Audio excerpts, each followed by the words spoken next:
你见过这么奇葩的系统吗？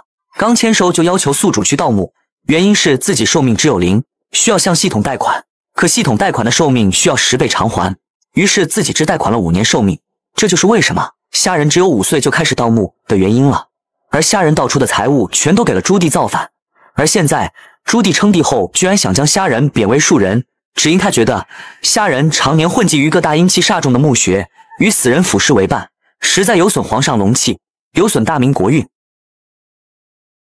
父皇，外面的风言风语可是真的？你打算贬我为庶人？现在你是皇子，但你却整天做这些有损皇室颜面、有损大明颜面，常年干着见不得人的勾当。现在自然是不能出现在阳光下，这是规矩。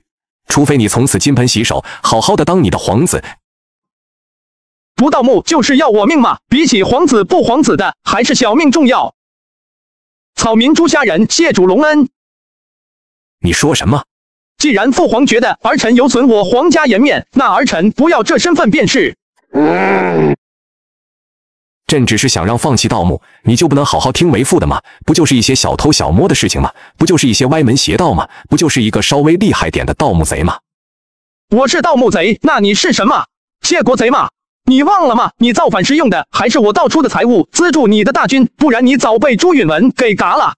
你别忘了，你也是贼，还是个谋权篡位的窃国贼。你是贼，我也是贼。你真以为我稀罕你这皇子身份吗？你不服，你就把我嘎了。等我下去了，就去和皇爷爷告状，看到时候皇爷爷认不认你。完了！狗系统都怪你，因为你这破系统，我已经和父皇闹翻了。坤爷不听，王八念经，不看，乌龟下蛋。不过我这父皇也不是什么好东西，当初还不是皇帝时，对我盗墓的事情可是一点也不反对的。现在当了皇帝，看不上我这儿子了。不过算了，反正这老爹也是白送的，可有可无。主人不要生气了，坤爷送你个新技能，说来听听。虚灵潜江。拘魂，要是没记错的话，魂好像也能卖吧？会不会有点太缺德了？盗墓就算了，还要拘魂？都盗墓了，本来就是干的缺德勾当，没办法，谁让自己要保命呢？说来还不是你这狗系统的任务太狗。我狗不狗不知道，反正你挺狗的，你居然连你皇爷爷的墓都想到。谁盗不是盗，我不盗还不是便宜了别人吗？更何况这还是评级 SS 级的墓穴，要是能够盗了这墓，奖励肯定不菲。好东西就应该留给自己的孙儿。大晚上的你要去哪？等等坤爷。怎么这么晚了，夏儿还没有回来？系统，我要观看朱家人现在在哪里。好的，主人。夏儿怎么在明孝陵？他该不会是想要到明孝陵吧？去把老二喊来，要快！老四，你可不要犯傻。娘，您找我有什么事吗？老二，你马上带人前往明孝陵，找到老四，把他带回来。切记要快！明孝陵，老四，卧槽，老四这么勇猛的吗？居然把主意打到明孝陵的身上了。这可是明太祖朱元璋的墓穴，是他们自己家的墓。放心吧，娘，儿子肯定把老四带回来。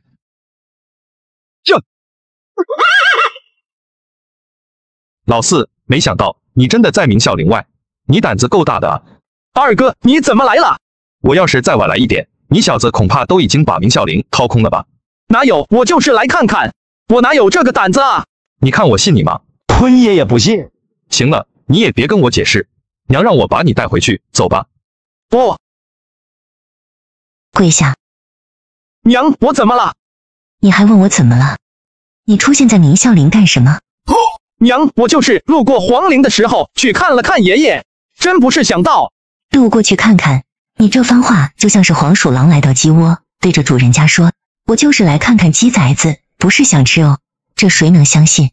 虾儿，娘知道摸金校尉是你的爱好，可你不能罔顾到的人伦。你皇爷爷在明孝陵才睡几年，不要打扰他老人家，成吗？算娘求你了。娘，我真没有。好吧，我不去皇陵了，还不行吗？娘不是怪罪你，娘知道你下墓吃了很多苦，你说你要去到元朝墓、宋朝墓、唐朝墓等等，娘肯定不拦你。我们这家子人要是没有你到钱财支持靖南，恐怕也活不了。你有本事，娘欣慰，可明孝陵埋着的是你爷爷、奶奶和大伯，无论如何，你不能动他们，行吗？好，我听娘的。这明孝陵我肯定是要去的，这可是 SS 级评定，天下仅此一座。我现在身上背负着寿命债务没还，况且未来明孝陵也会随着时间推移而慢慢消失在历史长河中，倒不如在自己手里发挥点作用，不是？相信黄爷爷知晓原因，应该也不会怪罪自己吧。好了，你下去休息吧。儿臣告退。老四，大哥来看你了。大哥，你怎么来了？你常年不在家，好不容易回来一趟，我这个当大哥的肯定要来看看。大哥，你要是想看我，我去太子府就行了，不必你亲自前来。大哥，你这次找我应该有事吧？老四，你还是那么聪明，我这次来确实有事和你商量。什么事？你也知道天下安定，你的功劳不可磨灭，所以便打算封你为襄王。这件事本该去年落实的，可一直拖到现在，大哥给你赔个不是。你不用和我道歉，你也知道我从来不在乎这些名声，封不封王都无所谓了。怎么能行？你身为父皇的儿子，那就是皇子，身为皇子且有功的皇子，哪有不封王的道理？于情于理不合，那就封呗，这种事不是你们就能决定的吗？哪里需要问过我？大哥，我估计这封王有条件吧？最终经过大臣商议，若想要封王，你必须金盆洗手，从今往后不得再下墓。你也知道礼部那些人死要面子，不得下墓。大哥，你回去告诉皇上吧，我不要这个封王了。哎呀，老四，现在天下已经太平安康，难道你就不能听大哥一言吗？你整日盗墓，母后不知有多担忧你。你今年才13岁，难道就非得一条路走到黑吗？你还有大把的未来，大把的女人、金钱、权力等着你，难道就非得这么绝干嘛啊？大哥，你不懂。老四，难道你就不能为你的家人着想吗？为了娘着想吗？难道你就非得死在暗无天日的墓穴里，你才甘心吗？老四，你干嘛啊？放着好好的日子不过，非得刀尖舔血？难道你就非得当地下的老鼠？说好听点，你叫不忘初心；说难听点，你这就是烂泥扶不上墙。迂腐，不懂变通；愚蠢，蠢货。听大哥一句劝，放手吧。你年轻，你这辈子不能只属于弟弟。行了，大哥，我回来还没好好休息，你就啰里啰嗦的，烦死了。草民朱元璋，携美人马氏，犬子朱标，拜见永乐大帝。什么垃圾皇子，我才不稀罕呢！既然要废除我这个皇子，那我今天就离开。此处不留爷，自有留爷处。既然老爷子要把自己废了，还要踢出族谱，那自己去把明孝陵盗了，应该不犯毛病吧？老大，你看到老四了吗？没看到啊，估计老四又是跑去盗墓了。而另一边，朱棣和徐妙云同时得知朱家人消失的事情。老四该不会是想到明孝陵吧？朱棣得知朱家人的离开后，也是微微皱眉。系统，观看朱家人现在在哪里？皇爷爷，我爹把我废了，所以我现在不是朱家子孙了，抱歉了。老四，不至于吧？我就骂你一顿，你要到我爹坟？逆子啊逆子，你怎敢啊？我不就是骂你一顿吗？不至于吧？吵架归吵架，结果你转头居然要把我亲爹的坟墓给盗了。快来人！皇上有何吩咐？小鼻涕，立刻通知北镇抚司，让他们带人将明孝陵给我包围起来。凡有靠近明孝陵者，统统给我抓进诏狱里去。臣遵旨。老二，爹，您找我。老二，你立刻带你的虎威军去把明孝陵包围起来。还有，只要看见老四，把他给我绑到我面前。还愣着干嘛？还不快去！很快，胡威军和北镇抚司来到了明孝陵，将明孝陵里里外外都围了起来。老二，你干嘛带人把皇陵给围了啊？难不成有人想对皇陵动手？爹和老四闹矛盾，我估计老四气不过，想盗皇陵，被爹知道了。什么？盗皇陵？应该不至于吧？我哪知道？朱棣望着屏幕中的虾人，明明就在皇陵旁边，但虎威军貌似就是看不到一样。直到这一刻，他才开始重新审视自己的这个儿子，能够纵横各大墓穴，而不受丝毫影响，身上定然有不为人知的秘密。可这几天，朱家人只是看着明孝陵，并没有什么太大的行为。这北镇抚司的眼睛是瞎了吗？皇爷爷的墓，这不愧是 SS 级评价的皇陵，找了好几天才找到一个最佳入口。小小的花园里面挖呀挖呀挖，种小小的种子开小小的花。爹，地儿没用，守不住你的坟了。检测观看人物功能，信号失联，紧急修复中。刚刚还好好的，这破系统难道是老四弄的？幸好，我把孩子他爹的观看权限关了。老四，你到底想干嘛？真的想让你皇爷爷尸骨无存，不得安宁吗？明明是一个很孝顺的孩子，为何会走到这种地步？和父亲吵一架，也不至于把爷爷的坟挖了吧？事实上，朱棣这边的画面并不是朱家人影响的，而是徐妙云手动关闭了朱棣的权限。他害怕朱棣看见朱家人盗墓挖坟，会彻底恶化父子俩的感情。要真让朱棣亲眼看着朱元璋的尸首被挖出来，他不敢想会发生什么。以朱棣的脾气，真有可能砍了朱家人。要是没记错的话，明孝陵内一共埋葬了4个人：明太祖朱元璋，明孝陵名字由来的慈孝高皇后，也就是马皇后，一文太子朱标，以及三国东吴建立者，被戏称为江东鼠辈的孙权。只不过孙权是看大门的。很快，朱家人就来到了一处墓室内。这间墓室明显和周围环境有些许不同，要是没猜错的话，这间墓室应该就是孙权埋葬之地了吧？正好试试自己新得来的手段，居陵潜降。也不知道过去将近1000年了，孙权的魂还在不在？这是要干嘛？盗墓不是为求取钱财吗？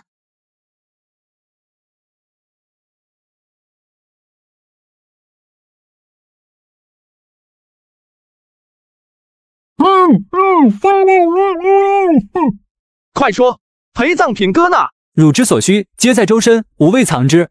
陪葬品你自己拿啊，我又没藏起来，你掐我干嘛？哦，对哦，忘记了。这孩子是谁？为什么会出现在这里？我不是嘎了吗？为什么会活过来？还有，为什么我会害怕这个孩子？小孩哥，你是何人？为何会出现在此？朕又为何会突然复活？还有，然面对孙权的10万个为何，朱家人并不理会，这让孙权有些尴尬。这个我的，这个也是我的，统统打包再走。孙权见朱高煦不理自己，只能百无聊赖地坐在自己棺椁上。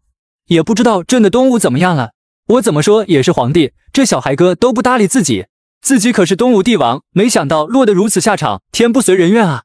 小子，朕和你说话，为何不回？叽叽喳喳，你能不能闭嘴？大胆，朕可是吴国皇帝，孙仲谋士也。你个顽童小儿，居然屡次3番无视于我，等朕出去，定要你好看！等你出去，你信不信我现在就卖了你？吴国早就被灭了，还以为这是三国时期呢，还以为你是黄龙大皇帝呢，知道后世怎么称呼你们江东吗？鼠辈，就你也敢在这里和我叽叽喳喳，真他娘的活腻歪了！想活命就给我乖乖闭上你的臭嘴，不然我现在就卖了你。就算不卖，吃掉也能增强自己的身体。不要杀我，我闭嘴就是了。这个魂魄居然是三国时期吴国君王孙权，他居然被虾儿复活了，死了近千年的人物居然会出现在永乐朝，若非亲眼所见，这谁信啊？孝陵外，朱棣已然快马加鞭前往皇陵。爹，您怎么亲自来了？我要是再不来，老四都要进孝陵了，你们都还傻愣愣在这站着。刚刚可有看见四皇子？未曾看见，若有人接近，定有消息传来。爹，没看到老四啊？没来，不可能，刚刚屏幕上可显示的清清楚楚，难道真是自己看错了？我现在的能力最多拿2个魂，拿多了精神力承受不住。马皇后、一文太子，还是洪武皇帝？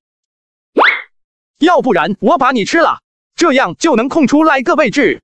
那啥，我还有用，我还有用。你有啥用？还是让我吃了吧。我能帮你做皇帝，只要你留我一命，我能帮你做皇帝。你是皇帝不错，但你又不会谋反。再说了，就你那眼光，能帮我什么？被赐盟友夺下荆州，还是学你生性多疑，昏聩听信谗言。孙权的老底被朱虾仁揭了个干净，顿时哑口无言。别杀我，我真的能帮你，帮你治理国家，也可以帮你升官上任。以我的智谋，绝对可以帮你当个大官。算了，看你这么可怜，暂时就先不吃你。事实上，不到万不得已，他不会吃魂，不好吃，还膈应。毕竟吃魂和吃人没啥区别。而后，朱虾仁便不想理会孙权，径直来到了朱元璋的棺椁前。你见过这样的虾仁吗？因为和老爹吵了一架，气不过，要把自己的爷爷坟给盗了，以期来刺激自己的老爹。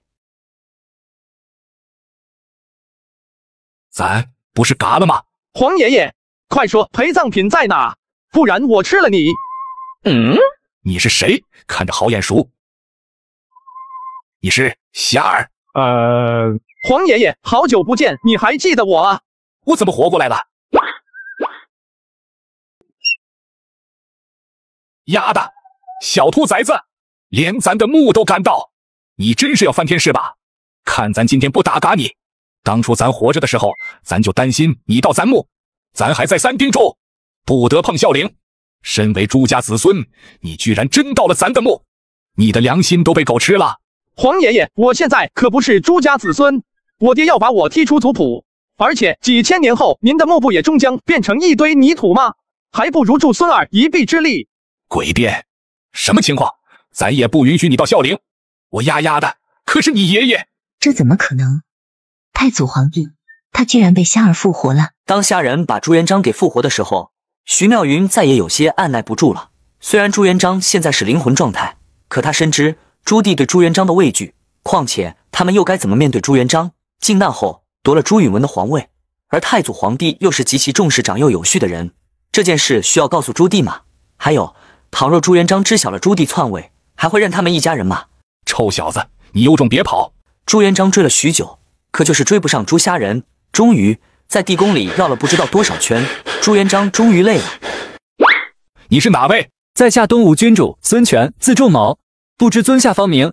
东吴君主孙权，孙仲谋，咱叫朱元璋，大明开国皇帝。朱小子，你过来说说，这到底是怎么回事？我不。朱小子，你过来，咱不揍你。真的。我堂堂大明开国皇帝，咋会骗你？我不信。哎，你这孩子，咱都说了不揍你，难不成还会食言？真的。当真？还想骗我？黄爷爷，你的手段太低下了。臭小子，皮痒痒的是吧？快说，这到底怎么回事？咱为什么会活着？还有，你为什么要盗咱的墓？黄爷爷，您应该知道您的陪葬品在哪吧？您把陪葬品告诉我在哪，我就告诉你为什么。臭小子，还真盯着咱陪葬品不放。于是，在朱元璋的带领下，来到一处墓室内，只见墓室内不仅有陪葬品，还有殉葬人员。黄爷爷还是那么残忍，活人殉葬。咱只是延续元朝的做法，有何不妥？再说了，咱不是听了你的意见，减少殉葬人数吗？那我还让黄爷爷废除活人殉葬，你咋不听？看看人家秦汉唐宋，秦汉还是活人殉葬，照样存在。唐宋时期虽然很少，但也不是没有。况且咱本就不是什么仁慈的皇帝。臭小子，你那是什么眼神？咱可说的没错。你当真是孙权？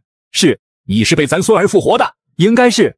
嘎了近千年的孙权，居然能够复活，看来自己这个孙子不是简单的摸金校尉，而且自己原本也嘎了，小子依旧能够复活自己，代表其肯定会某种复活仙术。没想到我老朱家居然也出现位会仙术的道长，就是不知道小厮这复活之法，不知道能不能用在妹子和彪的身上，希望能行，自己已经许久没有见妹子了。咱陪葬品呢？我都拿走了，不是你说可以拿的吗？哎，算了，就是一些钱财罢了。小厮，钱你可都拿到了，现在可以回应咱的话了吧？你问吧，我知道的都告诉你。咱问你，现在距离咱病逝过去几年了？7年了。7年，和自己想的差不多，距离自己病逝的时间相差不多。允文怎么样了？有没有好好当皇帝？咱大明没出什么大事吧？黄爷爷，您可能不知道，现在皇帝已经不是朱允炆了。不是朱允炆了？难道朱允炆也早逝了？那现在皇帝是谁？有没有权臣干政？咱大明江山有没有隐患？放心吧，爷爷，现在这一招是永乐朝，皇帝是我爹，太平得很，没有权臣干政，江山稳固。老四当了皇帝，允文貌似也有子嗣吧？皇位怎么轮得到老四来做？我爹谋反了。小子，你可不要骗咱生气的后果可是很严重的。爷爷，您生气有啥后果？咱那个，现在皇帝是我爹，您早就不管用了。再说了，您可不是真正意义上的复活，你现在只是灵魂状态，且不能离开我10步。说不好听点，你就是我的奴隶，我让你干嘛你就得干嘛。哼，奴隶？我长这么大还从未当过奴隶。于是朱元璋不信邪，准备出去看看。结果正如虾仁说的那样，离开虾仁越远，就越是虚弱。此刻，朱元璋终于意识到了事情严重性。小四，你的意思是，咱这辈子都得依附于你了？没错。那小四，你能复活咱妹子吗？咱就算这辈子依附于你，好歹给咱找个办不是？哪怕复活彪儿也行。不行，以我目前能力，只能拘2魂。我什么都没做，不要搞我。也罢，等你实力强大，再和妹子相见也不迟。对了，咱一直有疑问，你为何从小便学盗墓之学？以你这般本领，何须纵行于地下？这个坤也知道，他生来天妒之体，本应出生时便夭折。好在向本系统接受续命，但需要翻倍还之。什么？向狗借命？你才是狗，你全家是狗。哎，我苦命的仙儿，生来便欠债，5岁就开始还债。明朝皇帝末太祖朱元璋任务完成，奖励寿元增加15年。15年寿命，债务顺轻松了很多。果然高级墓穴的奖励不是一般的丰厚，一下子富裕起来了，真好。孝陵到的差不多了，我也该出去了。然后虾仁便将朱元璋和孙权都收入体内。朱棣此刻已经回到了宫中，刚坐下龙椅，就听见屏幕恢复了画面。观看人物功能修复成功。朱虾仁，你个逆子！来人，传朕口诏，告诉汉王赵王纪纲，让他们立刻捉拿4皇子朱哈人，就算把应天府翻过来，也要把他带到我面前。属下遵命。爹呀，儿对不住你啊，竟让小四这个小兔崽子把你的皇陵给盗了，儿臣无用啊。不过爹，我刚刚已经下诏，命纪纲、老2、老3全程搜捕老4，我就不信我抓不到他。等我抓到他，他怎么和我求饶都没用，就让他在诏狱里待10年8。钱字乱金破，钢铁侠附身。小四，你真的要去漠北？漠北我必须去，成吉思汗和忽必烈的墓穴，我肯定是要挖的。而后，朱虾仁一人2鬼便踏上前往漠北寻找成吉思汗和忽必烈的道路。听说了吗？4皇子朱虾仁到了太祖皇帝陵墓。俗话说，好事不出门，坏事传千里。皇陵被盗消息一出，满朝文武皆惊讶。皇上，4皇子如此伤天害理的行为，已然酿成大祸。如今孝陵被盗，乃皇家耻辱。若4皇子不以死谢罪，恐怕难以安抚天下之心啊！谁告诉你们孝陵被盗了？这民间早已经流传，皇上派兵镇守孝陵，而后不久派兵抓捕4皇子。行了，等朕查明真相，自会给你们个满意的结果。朕有些乏累，你们下去吧。你说什么？东吴覆灭了？这怎么可能？这有什么不可能？你晚年行事，你自己不清楚，东吴覆灭，难道你真的没有预兆？有句话说得好，曹有3笑，笑你孙仲谋少智，笑你孙仲谋无眼，笑你孙仲谋无谋。此话怎讲？少年聪颖，智谋永远停留在少年时，反而越老越糊涂，只知道守着自己1亩3分地，且被张辽800人打的10万人落荒流水。什么？曹魏居然也没有赢，最后还给司马懿做了嫁衣。之后就是3家归晋，而后五胡乱华，隋朝建立，唐朝建立，5代十国，宋朝建立，元朝建立，大明建立。没想到都过去1000多年了，这王朝已经更替这么多代了。没错，咱就是大明开国皇帝朱元璋，咱开局一个碗，争夺天下英雄胆。这一路上，孙权早就知道朱元璋是一个乞丐爬上来的。得知这个的时候，孙权确实有被惊讶到。在三国时，别说是乞丐成就大业了，诸侯中连一个平民都没有。小四，你先走，我要和孙权这老壁灯去尿尿。你这是要干什么？朱元璋，你有病吗？你才有病。没病，你想撺掇你孙子谋反，还拉我一起，有何不可？老四这个皇位不是咱给的，是他自己抢的。朕可以给他，但绝对不能他来抢。有什么区别吗？这区别可大了。可依我看，你孙子貌似对皇位不感兴趣吧？那又如何？只要咱让小四当上皇帝，朝政有咱和你辅助，不是一样的？你孙权虽然眼光和战略方面不是很强，但对政治能力绝对堪称一流，不然也不可能将东吴慢慢发展起来。对，你说的都对。而且咱小四和老四的感情也不咋地，只要咱们扇扇耳旁风，问题不大。只要你帮咱许诺你，大权你我一人一半。想必死了这么多年，你也怀念大权在握的感觉吧？好，那我们一起扇扇耳旁风。小四，找了好几天，你真的能找到铁木真合乎毕猎的墓穴吗？草原首领死后都是秘密下葬，根本没有人知晓他们墓穴在哪里。要不咱们换个人道吧，比如我们去到曹操的墓。我怎么了？又捶我？还怎么了？你知道曹操墓穴有多少个遗种吗？曹操在死前建造了很多假的墓穴，具体有多少他也不清楚，但少说几十个是有的。这和铁木真的墓穴有啥区别吗？那就去到刘备的。我来都来了，不可能空手而归，这可不是我的行事风格。见此，两人只能无奈妥协，毕竟他们除了一张嘴皮子，也没有别的办法。而此刻，在朱虾仁的不远处，正有几个骑兵正凝视着朱虾仁。他们好像在摇人。小四，咱们被人跟踪了。没事，我不惹事，也不怕事。小四，他们人多，要不咱先跑吧。我都不慌，你们慌啥？爷爷，你忘了我可以纵横草原8年，不还是安然无恙？很快，地面传来马蹄带来的震动，迎面而来了很多蒙古骑兵。小子，为何不跑？因为不怕。为何不怕？不怕就是不怕。小子，你很有种啊！我听说你是大明朝皇帝朱棣的儿子。你才是他儿子。你不认也好，认也罢，你将会是我们对付大明朝皇帝的一大利器。用来对付朱棣吗？那你们找错人了。抓我也没用，他可不会在乎我的死活。哦，对了，我问个问题，你们知道铁木真和忽必烈的坟墓在哪吗？你这话是什么意思？我准备找2位借点钱花花，咋的？你们不知道吗？找死！我还借过你们其他皇帝的钱花花你。朱虾仁这么大胆的行为，也成功触怒了贴山耳。小子，你成功激怒了我。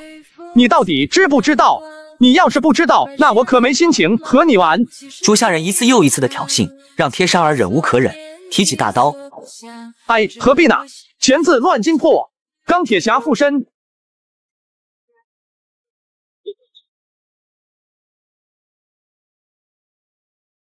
离字赤练。在原本湿润的草原，此刻卷起熊熊烈火，仅仅是一个呼吸的照面，众人脑袋开花。你是魔鬼？你以为我出来混靠的是我这张嘴吗？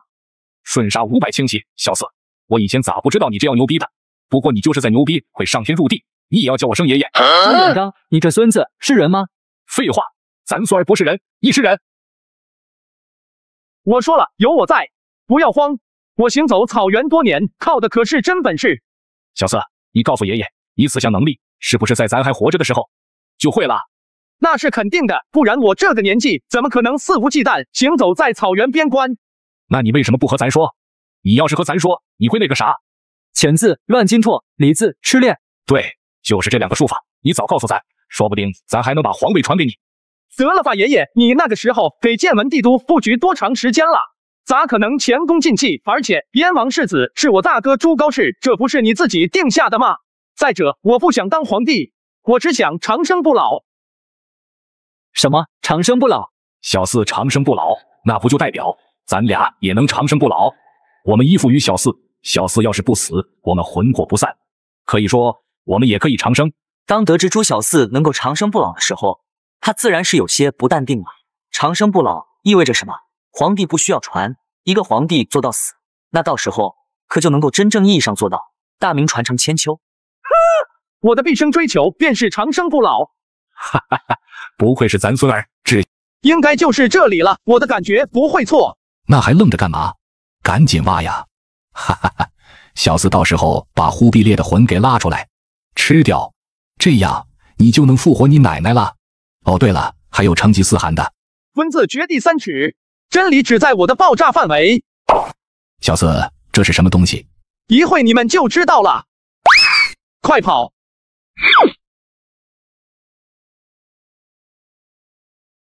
这难道就是真理的威力吗？别愣着了，我们赶紧进去。此时，朱元璋和孙权都沉默了。别人盗墓都是打一个很小的盗洞，就是怕被人发现这个墓被盗了。可朱虾人这哪里像是盗墓？这不是光明正大的抢劫吗？没想到这忽必烈的墓穴还不小，咱还以为秘密下葬就是一个棺椁，随便找一个地方埋了。好歹是一国之主，虽秘不发丧，但这点规模还是有的。宝贝，宝贝，我来了。朱元璋和孙权则是来到忽必烈棺椁面前。忽必烈此人是为雄主，只可惜后世子孙未能延续其雄心。咱现在建立的帝王庙里有高祖光武、唐宗宋祖、元世祖、汉高祖刘邦、光武帝刘秀、唐太宗李世民、宋太祖赵匡胤以及元世祖忽必烈。为什么没有我？你不配。小四，你不把忽必烈的魂拘了吗？咱还想看看他的元朝覆灭在咱手里会是什么表情呢？爷爷，我只能拘2个魂，想要拘第3个魂，除非你俩谁让我吃了。当听见这话的时候，两人瞬间闭嘴，只是想看个热闹，他们俩可不想死。元朝元世祖忽必烈墓穴评定 A 级任务完成，触发特殊奖励，居灵潜江能力提升。居灵潜江能力提升了，也就是能拘3个魂了。没想到要啥来啥。老大，救我！那个小四啊，不拘就不拘了吧。我不喜欢吃老头。下一秒，一个穿着奇异的蒙古人出现在眼前。忽必烈还没反应过来，只见朱元璋和孙权就像个好奇宝宝一样，来到忽必烈身边，打量着忽必烈全身上下。这忽必烈也没有什么特别之处，咱还以为生的就特别。确实就是个草原人，只不过气质较为温和，没有粗犷之气。你们2人是何人？朕乃大明王朝开国皇帝，驱除鞑虏，复我中华的洪武皇帝朱元璋。朕三国时孙权、孙仲谋是也。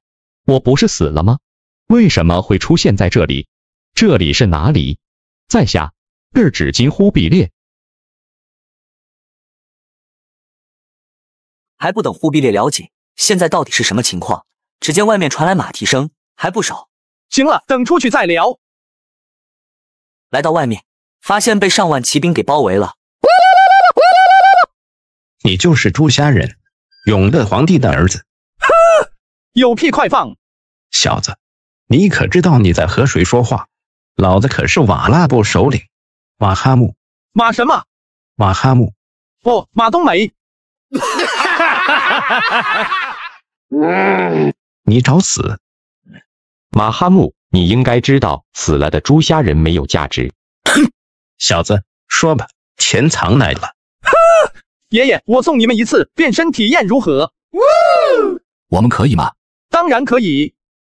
砍字瓦上身。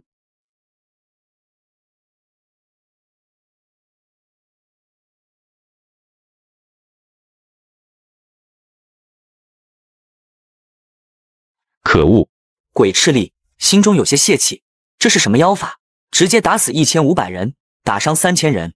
留在青山在，不怕没柴烧。兄弟们，我们撤！哼，算你们跑得快，不然把你们哒完。忽必烈，你知道你爷爷铁木真的墓穴在哪吗？我爷爷在进行埋葬时，我才8岁，并没有参加其埋葬仪式。很抱歉，你这个答案保不住你的性命。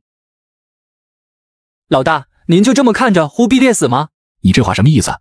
我问你，你是不是想要让朱虾人做皇位？现在就我们这几个人怎么有能力造反？我们要笼络更多的人才，而忽必烈就是一个不可多得的人才，所以你得保下他，让他为我们效力。你说的有道理。我听说草原很重视什么黄金血脉，而身为黄金家族的源头，忽必烈将会是大哥您手里的重要筹码，而草原蒙古军队也将成为朱虾人的拥护者。可忽必烈占了位置，小四还怎么复活咱妹子？你是觉得你老婆重要，还是大明王朝的千年万年存亡重要？况且你老婆失手又不会跑，晚几年相见不碍事，可要等你家老四朱棣真正坐稳皇位的时候，一切可就都来不及了。小四，那个小四，能不能放忽必烈一马？爷爷，你不是讨厌蒙古人吗？嗨，你别管，就当是咱这个当爷爷求你，成不成？放这老小子一马，好吧。不过我可说好昂，要是忽必烈活着，那你见奶奶可能就要以后了。这都是小事，妹子，为了咱大明千秋万代，只能委屈你了。谢谢，咱可不是救你，咱是为咱大明千秋着想，你可别自作多情啊。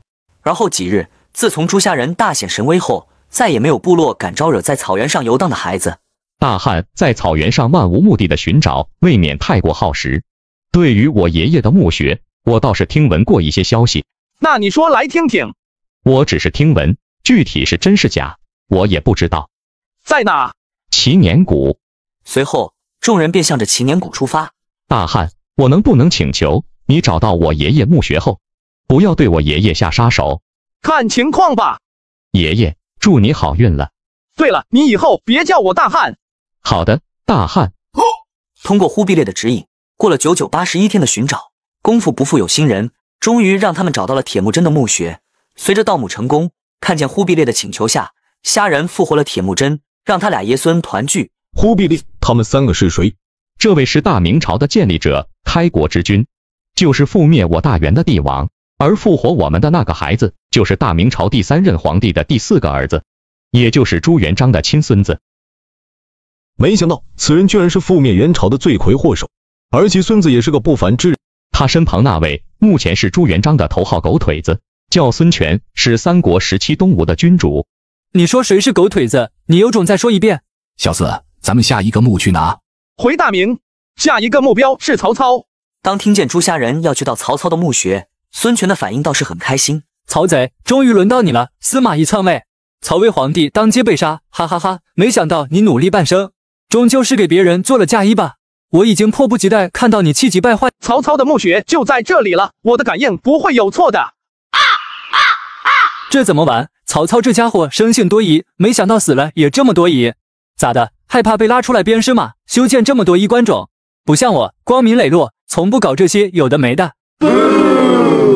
走开，走开！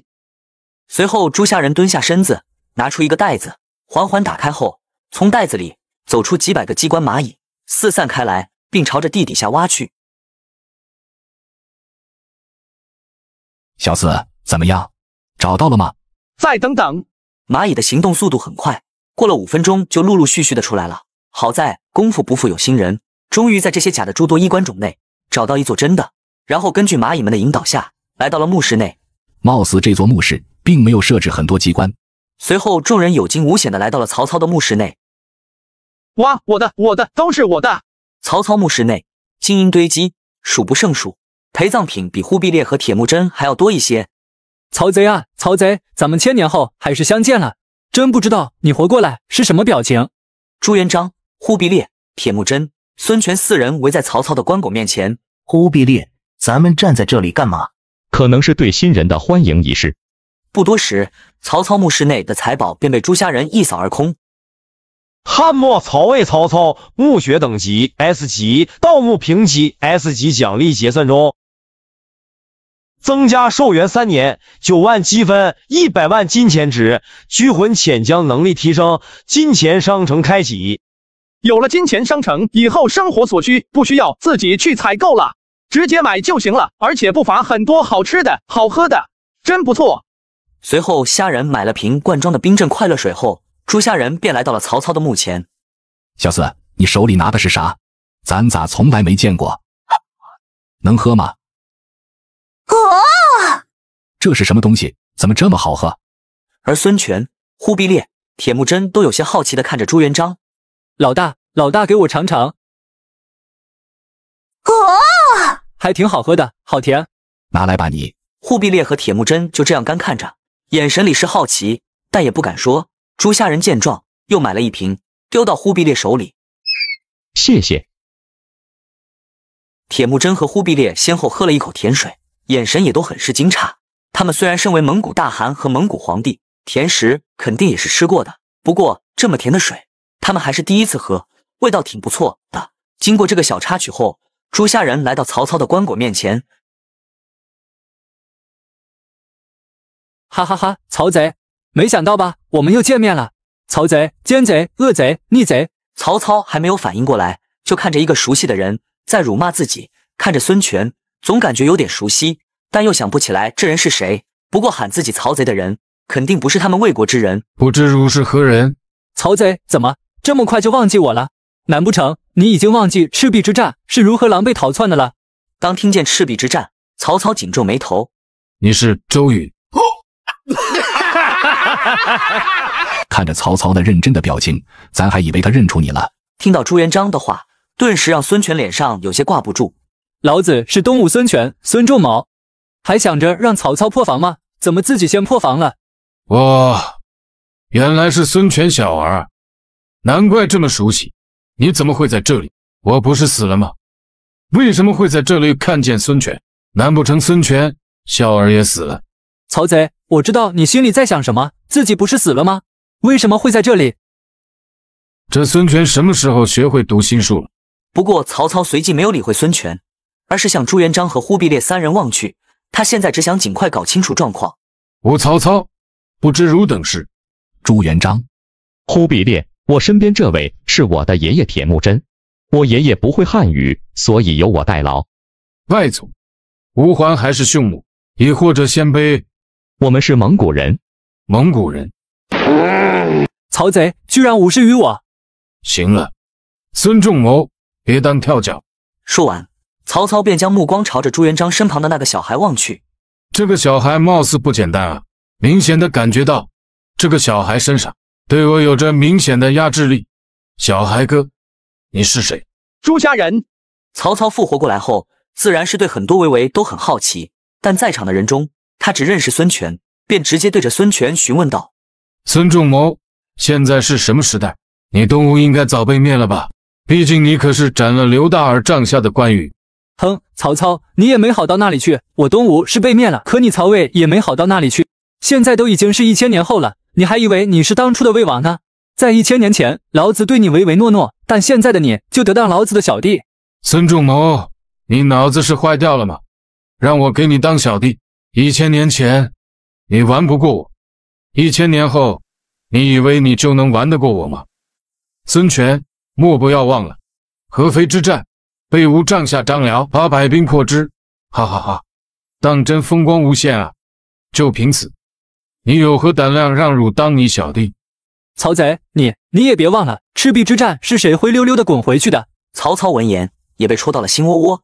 孙权小儿，曹贼，二位能力都很强，但这都是过去的事情，争执没有意义。你就算再怎么争论又如何？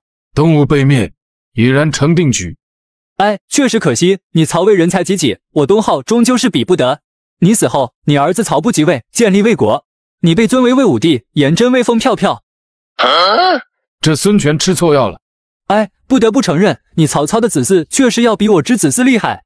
孙权，你葫芦里到底卖的什么药？哎，没什么，就是你一手打下的天下却被……难不成是曹丕那小子没能继承我的才华，没能把曹魏发扬光大，还是说自己后世子孙又出现蠢货？孙权小儿，到底发生了什么？你快说啊！我就是不说，气死你！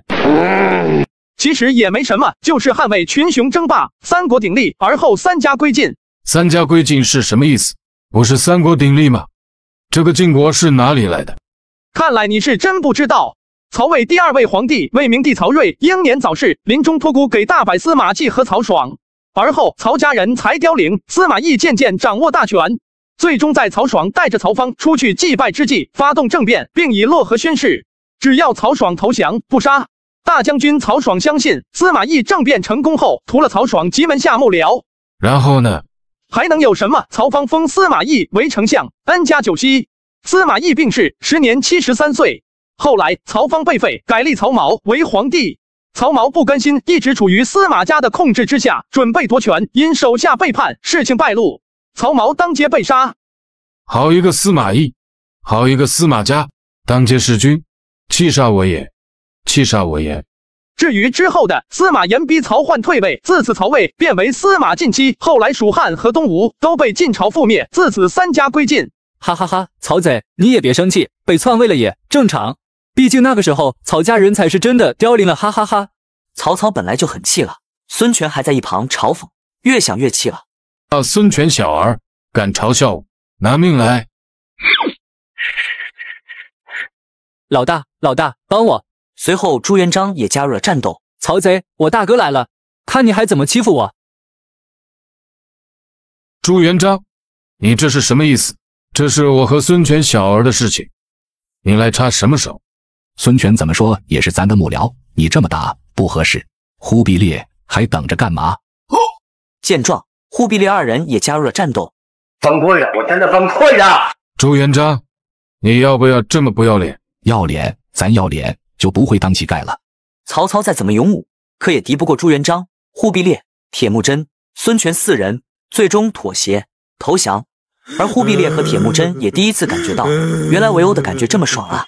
草原讲究的1对1，胜者为王，要么战场刀剑相向没有规则，像这种4个人单挑1个人的感觉还挺爽的。哈哈哈，曹贼，你也会有今天！孙权只感觉到自己来到的人生巅峰，没想到自己也能将曹操打得求饶，这种感觉太他丫的爽了！好了，人也揍了，墓也到了，我们走吧。盗墓，卧槽，家没了！老大，我们真的要把孝陵炸开吗？倘若是要让朝廷那边得知，大明将再无我们的生存之地。现在是我们唯一翻盘的机会，为了建文帝，我们必须这么做。只有将孝陵打开，才能知道孝陵到底有没有被盗。若是被盗，我们将可以借此大肆发挥。太祖皇帝陵墓被盗，而朱棣逆贼却包庇自己的儿子，到时候我们便可号召天下，推翻朱棣这个狗贼的统治。老大，那孝陵要是没有被盗怎么办？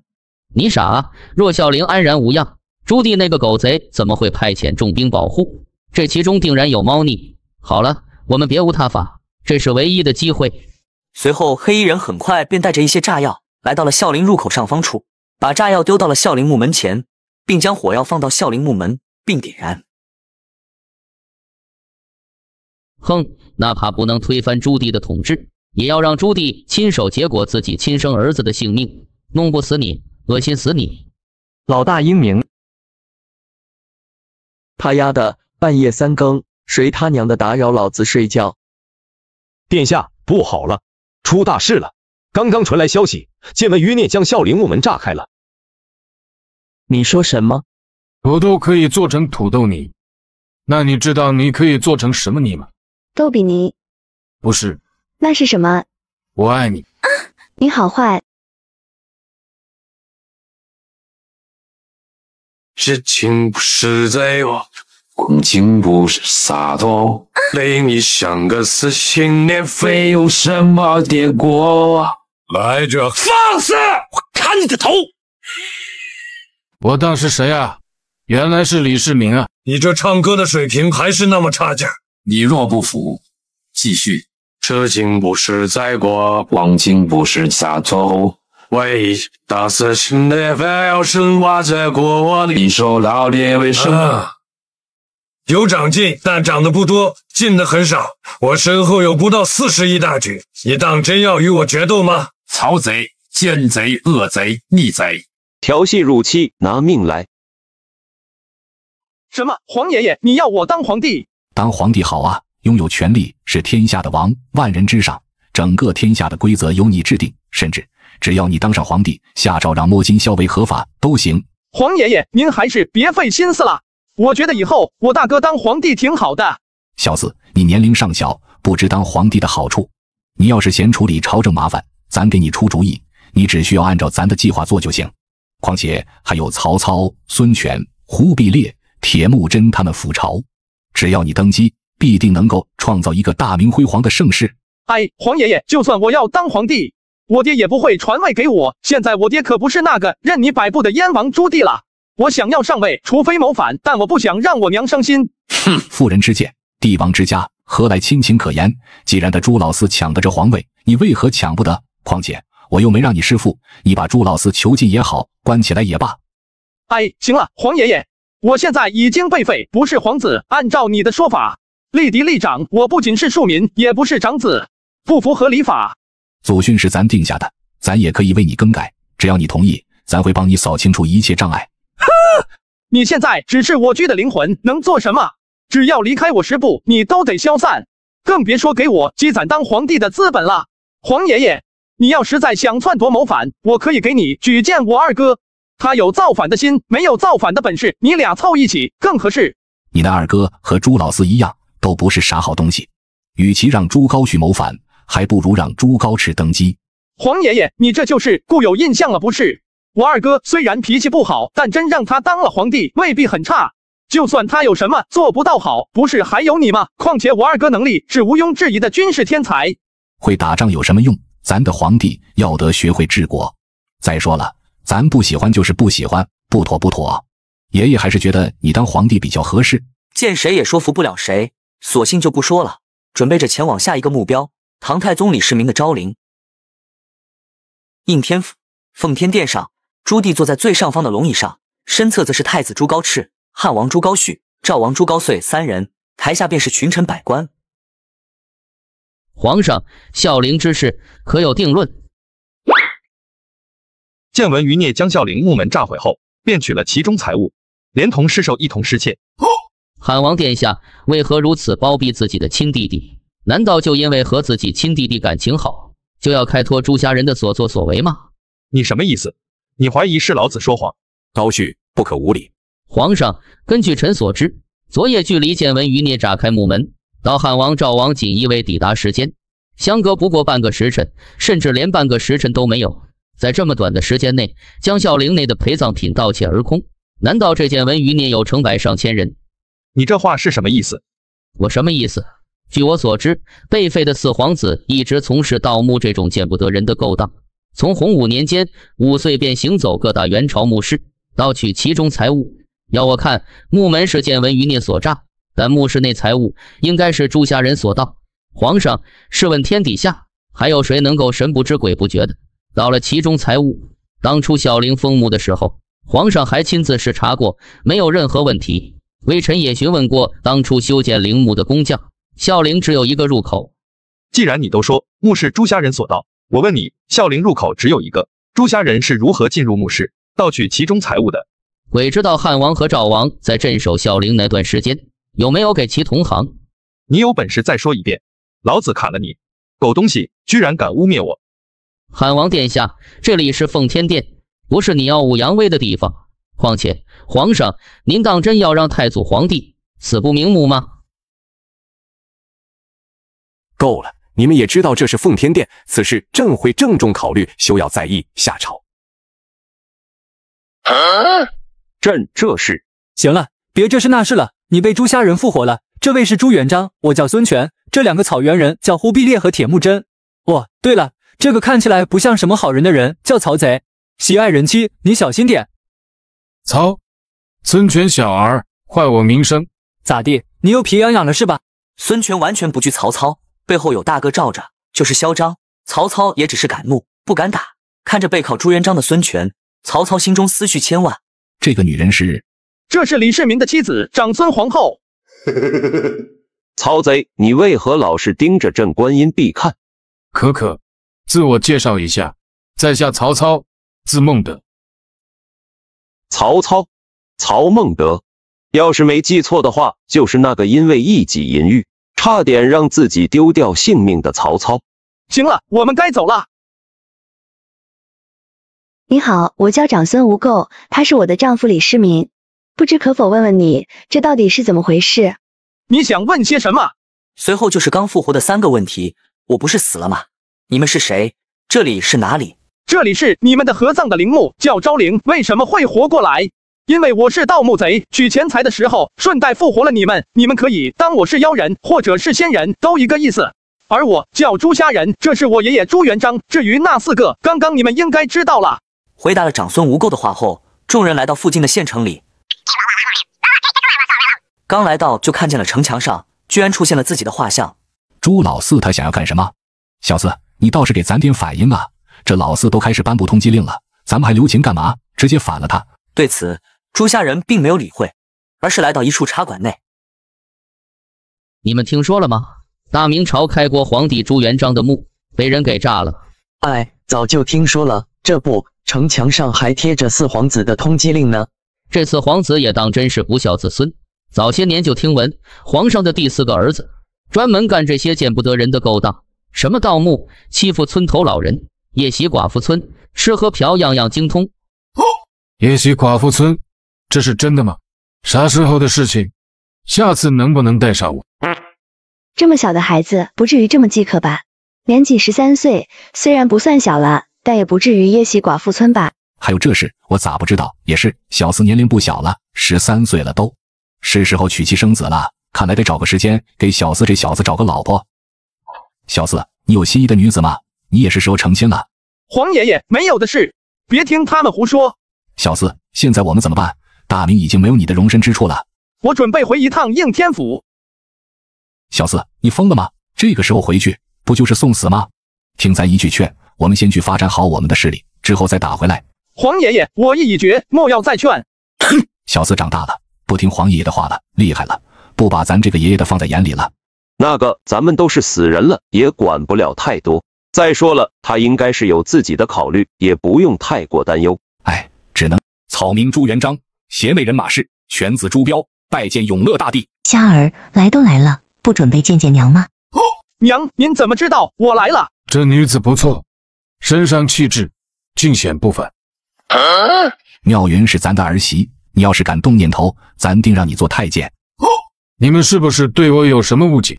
咱虽喜好人妇，但也是20岁上下的好不好？哼，如此最好。虾儿，这几天你在外面过得好吗？放心吧，娘，我过得很好。